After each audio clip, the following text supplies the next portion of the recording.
Natural lang naman magselos. Kasi boyfriend mo ako. Nung sinabi niya yun, medyo may naramdaman ako. Kilabot siguro. Pero hindi ko naman talaga real account yung binigay ko sa kanya. Nakita ko din na kinamayan mo siya. Siguro naman may karapatan akong pagbawalan ka since ako yung boyfriend mo. Aba, sumusobra na to ah. Ayoko nakikipagkamay ka sa iba lalo na sa lalaki. Ha? Paano kung babae? Ayos lang. Kung pagbawalan kaya kitang huminga? Joke lang. Sige, hindi ko na uulitin. Tumatayo talaga balahibo ko. Parang nagsisisi na ako na ginawa ko tong plano na to. Nag-umpisa nang kumain si Genesis at kahit papano naging okay na yung mood niya. Ako naman ngayon yung hindi makakain. Nabigla kasi ako sa sinabi niya. Parang nag-e-echo tuloy sa utak ko yung sinabi niya kanina. Iningiti-ngiti mo dyan. Ano? Anong ngiti ka dyan? Kumain ka na nga. Lumipas ang mga ilang araw. Nakita ko yung pagbabago sa kanya. Pinagmamasdan ko kasi lahat ng kilos niya. Hindi tulad dati na tahimik lang siya tapos naiilang siya ng sobra sa akin. Kaya parang nagsisisi tuloy ako na ginawa ko tong plano ko. Kailan mo nga ulit ako papakilala kila tita? Pag hindi na sila busy, kasi bihira lang sila nasa bahay. Mamaya pala nasa bahay sila mama at papa. Gusto ko daw nila makilala. Ano? Bakit daw? Anong bakit? Sure ka? Ayaw mo ba? Para makalaro ka din sa PC ko. Diba gusto mo i-try maglaro ng Valorant? Sige. Paano na to? Magpapakilala ba ako? Ay, kahit kailan talaga ang tanga ko. Paplano-plano pa ako ng ganito tapos ngayon magsisisi din pala ako. Paano kung aminin ko na sa kanya na plano lang ang lahat? Paano kung aminin ko na hindi ko talaga siya mahal? Bakit ba nahihirapan akong sabihin sa kanya? Ano naman kung masasaktan siya sa sasabihin ko? Wala naman akong feeling sa kanya.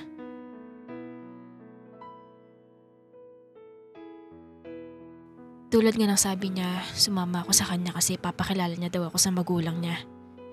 Medyo kinakabahan ako kasi hindi ko pa naranasan ipakilala sa magulang. Actually, NBSB ako. Kaya medyo masakit sa akin kung siya yung magiging first ko. Sana magawan ko pa ng paraan para matigil na to. Nakarating kagad kami sa tapat ng bahay nila Genesis at hawak niya yung kamay ko. Hinihilan niya ako papasok pero pinipigilan ko. Bakit? Paano kung next time na lang kaya Genesis? Hindi pa kasi ako handa. Ha? Bakit naman? Nandito na tayo eh. Kinakabahan ako eh. Aatas ka kung kailan nandito na tayo? Tara na. Mukhang hindi ko siya mapipigilan. Pumasok kami sa bahay niya at nandun yung tatay niya. Si Ira po. Girlfriend ko. Magandang gabi po. Nagmano ako sa papa niya at tinanggap niya yun. Mukhang wala dito yung nanay niya. Ang sabi niya, may binili lang daw sa labas. After niya akong ipakilala, nagulat ako kasi nagluto ng spaghetti at pansit yung papa niya. Ganyan talaga pag may bisita dito. Lalo ka na. Special ka eh. Ngumiti ako sa kanya at hindi ako kumikubo mula kanina pa. Naiya ako ng sobra at parang gusto ko na lang maglaho ng parang bula. May magagawa pa ba ako? Nandito na eh. Pagtapos namin kumain, nagpaalam muna si Genesis na may gagawin kaming research. Pumasok kami sa kwarto niya at doon lang ako nakahinga ng maluwag. Okay ka lang? Kanina ka patahimik. Hindi kasi ako sanay. Tsaka first time ko lang yung ganun kaya tahimik lang ako. Bigla niya namang hinawakan yung kamay ko. Feel ko tuloy, namumula na ako. Hindi sa kilig sa inis, pwede pa. Huwag ka mag-alala. Magiging close mo din sila balang araw. Tsaka ako din naman, never ko pa naranasan ipakilala sa ibang magulang. Ikaw yung first ko, Ira. First, First girlfriend. di na ako magtataka sa ganyan ba namang muka. I love you. Tara, yung research pala na gagawin natin. Gawin na natin. Wala tayong research. Sabi mo kanina meron, di ba? Di ba nga tapos na natin yun? Bala ko lang kasi sanang pahiramin kita ng PC para matry mo naman yung mga nilalaro ko. Oo nga pala. Tara. Dito ko na malalaman ko siya talaga si Jendesu. Tuwing nagla-live kasi siya, napapakita niya yung wallpaper niya. Pati na rin yung setup niya sa PC niya. Hindi ko makakalimutan yun kasi lagi akong nakasubaybay sa live niya. Pag open ni Genesis ang PC niya, nabigo ako. Kasi ibang-iba yung setup niya kay Jendesu. Ang pangit nga ng wallpaper niya eh. Plain black lang. Tapos yung software icon niya, nakakalat lang sa desktop PC niya. May mga laro siya na meron siya na wala kay Jendesu. Meron din naman siya na meron sa Jendesu pero wala kay Genesis. Sobrang boring lang, parang hindi pang gaming yung setup niya. Hindi katulad kay Jendesu na ang angas. Bakit? Wala. Hindi ka nagpapalit ng wallpaper? Hindi.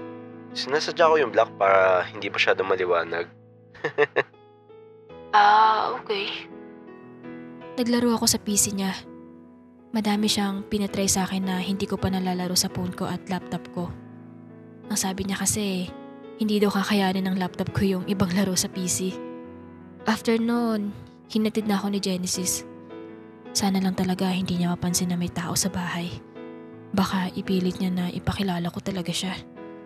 Noong nakaraan kasi na ipapakilala ko siya, wala naman talaga sila mama at papa dun. Pinakita ko lang na seryoso ako sa kanya para maniwala siya. Kinuha ko yung phone ko at may mga message na sa akin si Genesis. Nakauwi na ako. Musta? May ginagawa ka? Chat mo ako pag tapos ka na sa ginagawa mo. I love you. Hindi ko siya pinapansin. Wala ako sa mood kausapin siya.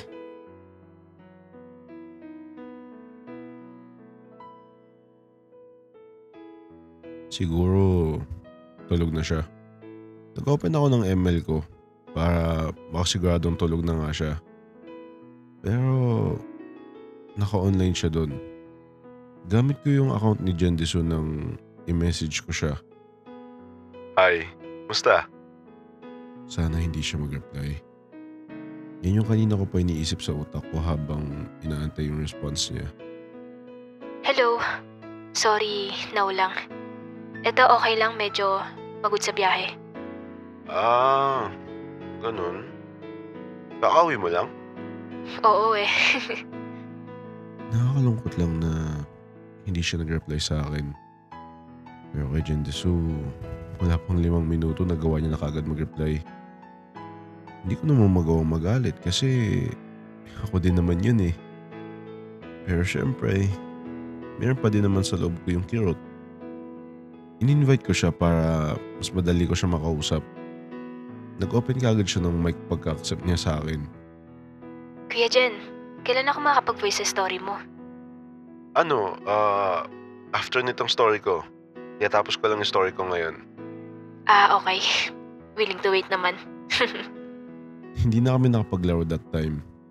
Nagkwentuhan lang kami hanggang sa hindi ko na namalayan yung oras. Wait. 2:00 na ng madaling araw? Wala ka bang pasok mamaya? Meron, pero okay lang kasi ngayon lang naman ako nagpuyat eh. Sige. Thank you sa time, Myra. Hindi ko na malayan yung oras eh. Aaminin ko na kahit masakit sa akin, nag-enjoy ako na kausapin siya. Ang dami namin pinag-usapan tungkol sa buhay namin. Mas lalo ko siya nakilala. Hindi ko akalain na mag-o-open up siya sa iba. Pero pagdating sa akin, ayoko na lang magsalita. By the way, Kuya Jen, bago ako matulog, may gusto lang akong sabihin. Ano yun? Pwedeng atin-atin lang. Sige, no problem. Yung friend mo na si Genesis, Matagal na kayong magkakilala nun. Hindi naman. Almost 1 year magkakilala na kami. Papa niya din kasi yung kaibigan ko kaya nagkakilala kami. Okay. Ngayon malinaw na sa akin Ang alin? na hindi kayo iisa ni Genesis. Ha? Bakit mo naman nasabi yan? Sa totoo lang, nung una akala ko iisa kayo ni Genesis kasi medyo magkaboses kayo. Akala ko kasi nagpapanggap lang siya. Mali pala hinala ko. Ah, paano mo naman nalaman na hindi pala kami iisa? Nung nagpanggap ako na gusto ko siya,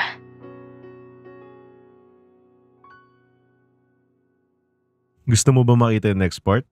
Click mo lang yung join sa tabi ng subscribe.